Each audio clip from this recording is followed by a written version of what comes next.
Good morning. Today we will discuss about compensated anti-logarithmic amplifier. In previous classes we learn about a compensated logarithmic amplifier. Means हम लोगों ने देखा कि पिछली class में जब लॉगरिथमिक एम्पलीफायर को अगर टेम्परेचर इफेक्ट कर रहा था तो किस सर्किट से हम कंपनसेट कर सकते थे. हम लोग mainly focus on a V reference voltage of a logarithmic amplifier is multiplication of reverse saturation current and input resistance, that is R. IS is highly depend on the temperature, means IS is a function of temperature. Similarly, VT is equal to KT by Q. VT is also depend on the temperature.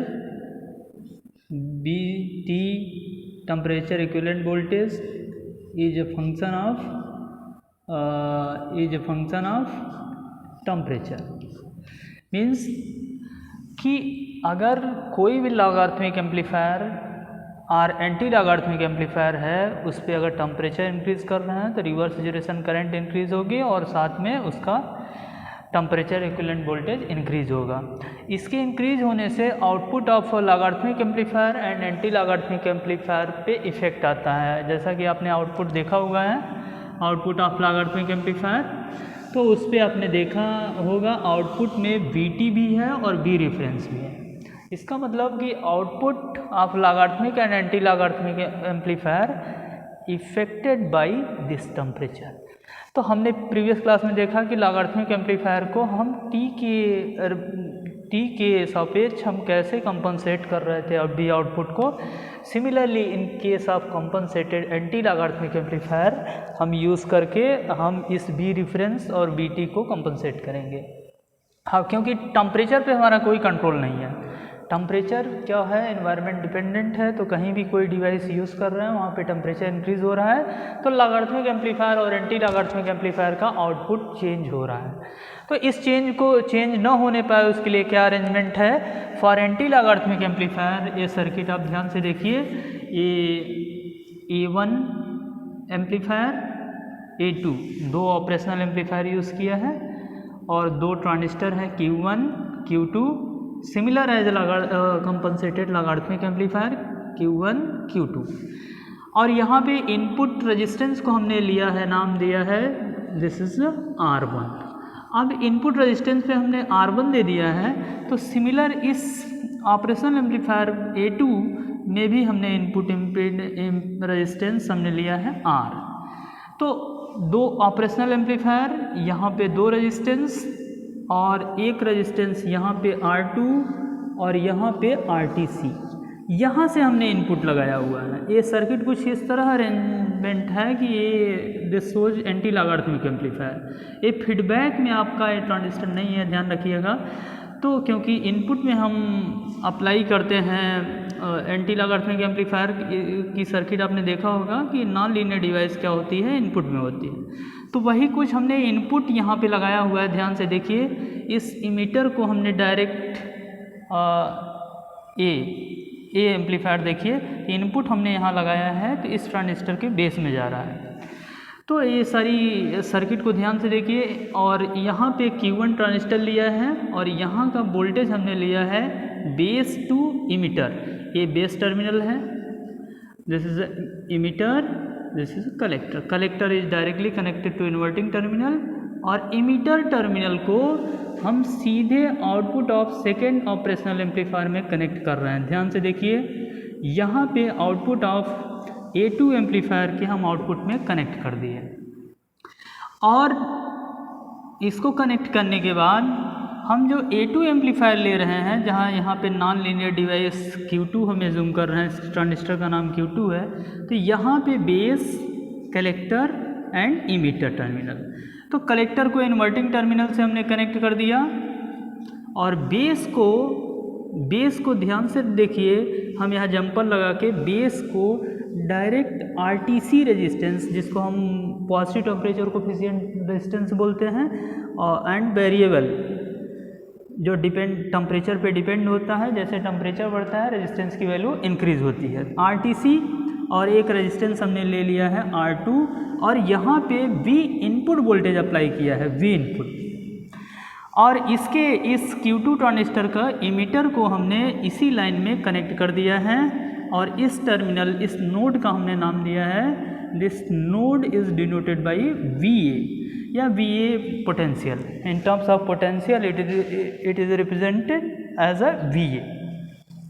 और यहाँ पे बेटा देखो, इस transistor का operational amplifier का output, इस operational amplifier का आउटपुट को जंपर लगा के हम यहाँ आउटपुट ले रहे हैं। This is represented as a B output, B output. This is jumper means इस लाइन में A आउटपुट कनेक्ट नहीं है। और इस operational amplifier A1 operational amplifier का जो इनपुट है ये हम B आउटपुट से कनेक्ट कर दे रहे हैं कि जो इनपुट इस पे यूज़ हुआ है वो B आउटपुट है, मीन्स इसके आउटपुट को हम इसमें कनेक्ट कर दिए हैं। तो यहाँ का वोल्टेज VB1, यहाँ का वोल्टेज VBE2 और A आप BA बात हो ही गई है, this is a B output. अब मैथमेटिकल एक्सप्रेशन पे हम जाएंगे और यहाँ पे A2 में, यहाँ पे तो हमने B आउटपुट लगा दिया, कनेक्ट कर दिया B आउटपुट इनपुट में, और यहाँ पे हम कनेक्ट किए वही V रेफरेंस वोल्टेज जिसको हमें कंपनसेट करना है, या DC वोल्टेज सोर्स, उतने ही वैल्यू का हम एक DC वोल्टेज सोर्स अरेंज करेंगे और इस एम्पलीफायर में हम कनेक्ट कर देंगे। This is B reference. और B रेफरेंस को कनेक्ट करने के बाद हम आउटपुट की एनालिसिस करें, देखें हमारा टेम्परेचर के अगेंस्ट कंपनसेट हुआ कि नहीं हुआ। तो RTC mainly this is a positive temperature coefficient resistance, positive temperature coefficient, temperature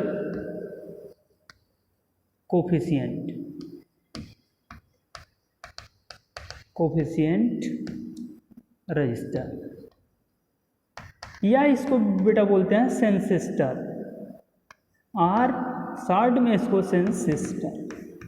जैसे थर्मिस्टर होता है, थर्मिस्टर इज आल्सो रेजिस्टेंस, तो वो भी हो सकता है निगेटिव टेम्परेचर कोफिशिएंट हो, टेम्परेचर बढ़ाने पर रेजिस्टेंस कम हो, लेकिन यहाँ पे जो यूज़ कर रहे हैं that is a positive temperature coefficient register और सेंसिस्टर।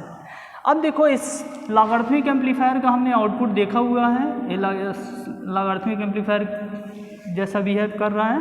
तो प्रीवियस क्लासेज में हमने देखा VBE1 का एक्सप्रेशन मेनली हमें पता होना चाहिए इनपुट में क्या अप्लाई मिल रहा है, इनपुट में क्या मिल रहा है उसके करस्पॉन्डिंग हम VBE1 का एक्सप्रेशन लिख सकते हैं। तो यूजिंग लॉगरिथमिक एम्पलीफायर हम लोग देखिए यहाँ से from figure, value of VBE1 is equal to BT लिखिए, कोई KT/Q भी लिख सकते हैं, कोई दिक्कत नहीं है। तो KT/Q ln V output divide by R into IS। देखो जो इनपुट में हमने चेंज कर दिया है, इनपुट में क्या है फर्स्ट, इस एम्पलीफायर में क्या है कि यहाँ पे इनपुट क्या है V output R into IS, इसको हम इक्वेशन नंबर 1 एज्यूम कर रहे हैं। Similarly for Q2 transistor value of VBE2, यहाँ पे इनपुट क्या लगा है V रेफरेंस, तो V इनपुट की जगह पे हम क्या लिखना है V रेफरेंस। तो similarly from figure value of VBE2 is equal to KT/Q, आप KT/Q लिखिए, BT लिखिए, आप जो मर्जी करे लिखिए, KT/Q ln, यहाँ पे इनपुट क्या है V रेफरेंस। क्यों किस लॉगरिथमिक एम्पलीफायर के लिए हम ये लिखने जा रहे हैं, इस एम्पलीफायर के लिए। तो यहाँ पे इनपुट क्या है बेटा V रेफरेंस, तो हमने यहाँ पे V reference divide by R into IS, resistance दोनों में हमने सेम रखा है तो R इंटू IS, और जो रिवर्स सैचुरेशन करंट है दोनों में सेम फ्लो हो रही है। अब बेटा देखो सर्किट में यहाँ पे हर बार हम KVL अप्लाई कर रहे हैं। इस लूप की बात करें using virtual ground concept, behave as a short, दोनों का वोल्टेज यहाँ 0 वोल्ट, यहाँ भी 0।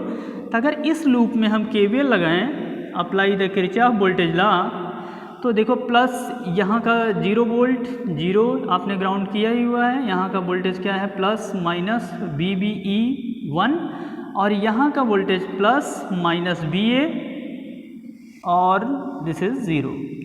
तो generally V B E 1 plus V A is equal to 0, तो V A is equal to क्या हो जाएगा माइनस बी बी ई 1।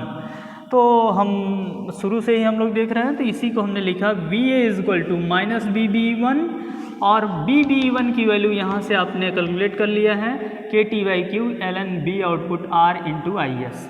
तो उसी को माइनस के टर्म में हमने लिख दिया है minus K T by Q L N V output R into I S. इसको हम लोग एज्यूम कर रहे हैं इक्वेशन नंबर थर्ड। अब देखो इस सर्किट में दो रेजिस्टेंस सीरीज में लगे हुए हैं, वैल्यू क्या है R2 RTC। अब BB जो वोल्टेज हमने एज्यूम किया है इसके क्रॉस VBB, इसके क्रॉस वोल्टेज क्या है A, VB प्लस माइनस इसकी रेजिस्टेंस के क्रॉस BB है, लेकिन आपने इस दोनों रेजिस्टेंस में इनपुट क्या दिया है Vin, तो कोई R2 और RTC को सीरीज की तरह बिहेव कर रहे हैं। तो इसमें वोल्टेज डिवीजन रूल, अगर इसके क्रॉस रेजिस्टेंस वोल्टेज की वैल्यू कैलकुलेट करना हो तो हम लोग क्या कहते हैं, total voltage into this resistance divide by sum of total resistance.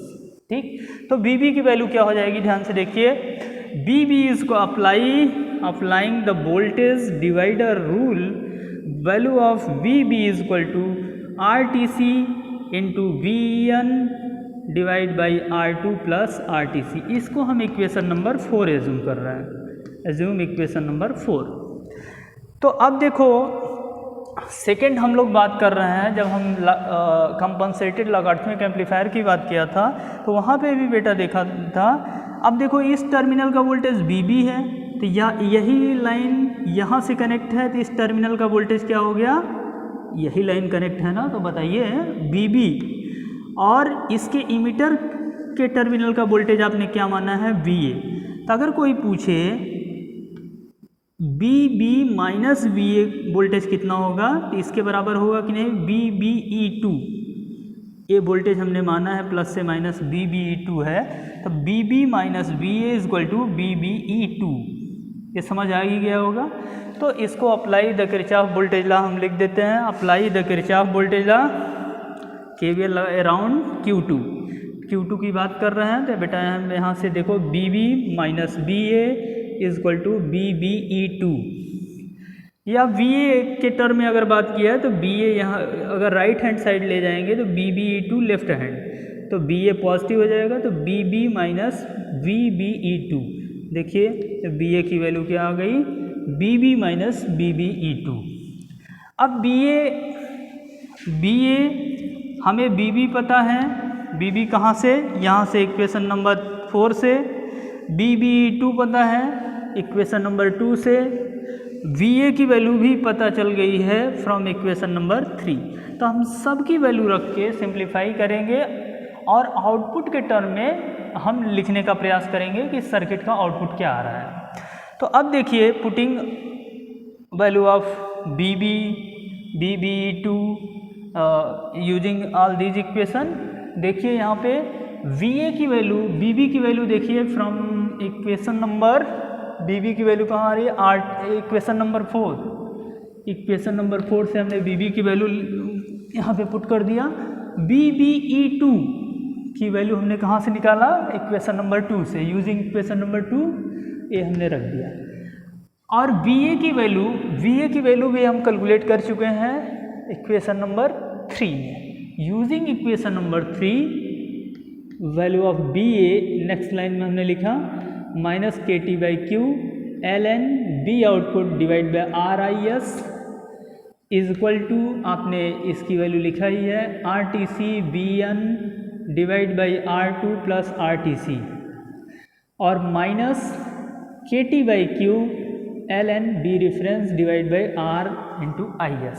अब मैथमेटिकल कैलकुलेशन है, आप सिंप्लीफाई कर सकते हैं। देखिए बेटा LN यहाँ भी है, LN यहाँ भी है, तो इस चीज़ को हम लेफ्ट हैंड साइड ले आएंगे तो पॉजिटिव हो जाएगा, KT बाई क्यू, यहाँ भी KT बाई क्यू है, तो KT बाई क्यू कॉमन ले लेंगे। अब देखो LN दिस टर्म ये इधर आएगा तो पॉजिटिव आएगा, और ये वाला टर्म क्या है, निगेटिव, तो LN A minus LN A ln m by n, ln m by n करेंगे तो आर आई एस कैंसिल हो जाएगा, तो V reference divide by V output. तो हमने डायरेक्ट लिख दिया है, आप कर सकते हो। तो K T by Q common लिया, ln V reference divide by V output is equal to this term R T C V in divide by R two plus R T C. ये समझ आ गया होगा आपको। हमें यहाँ से बी आउटपुट कैलकुलेट करना है, B output.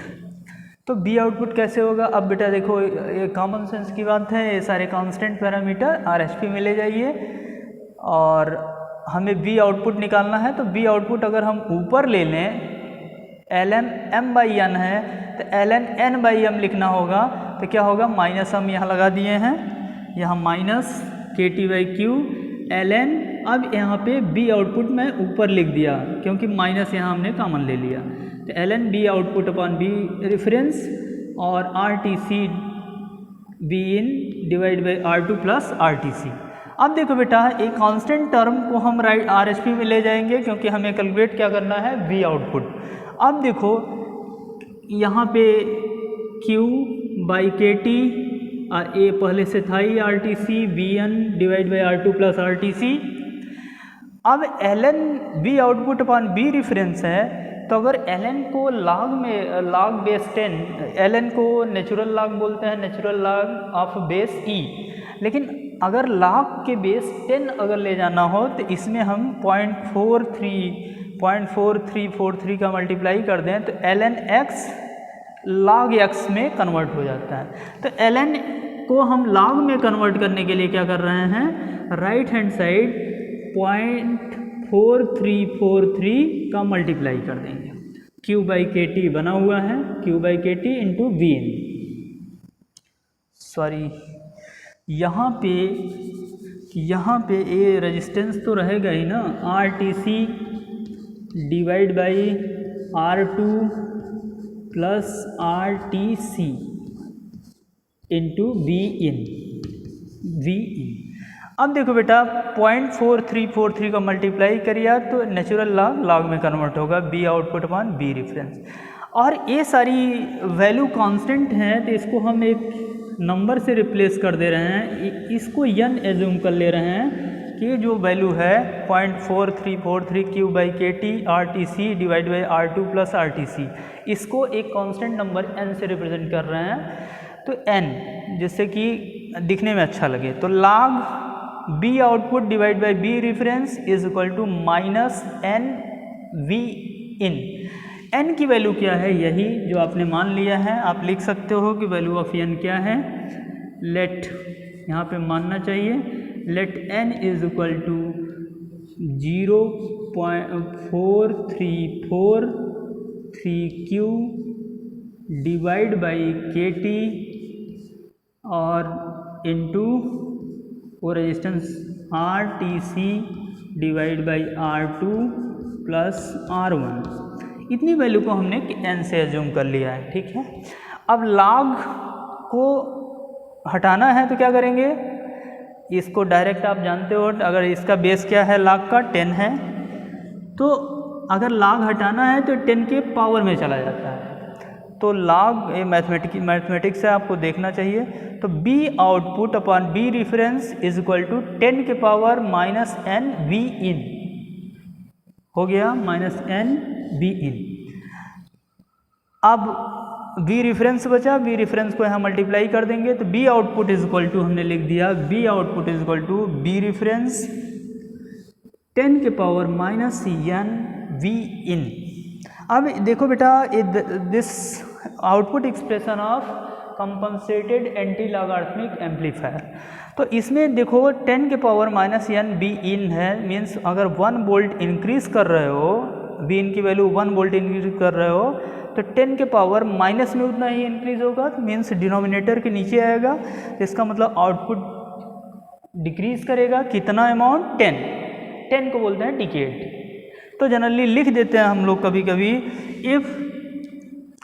If input voltage increased by 1 volt then V output decrease by 1 decade. This is all about compensated anti-logarithmic amplifier. In next class we will discuss about a sample and hold circuit. Thank you.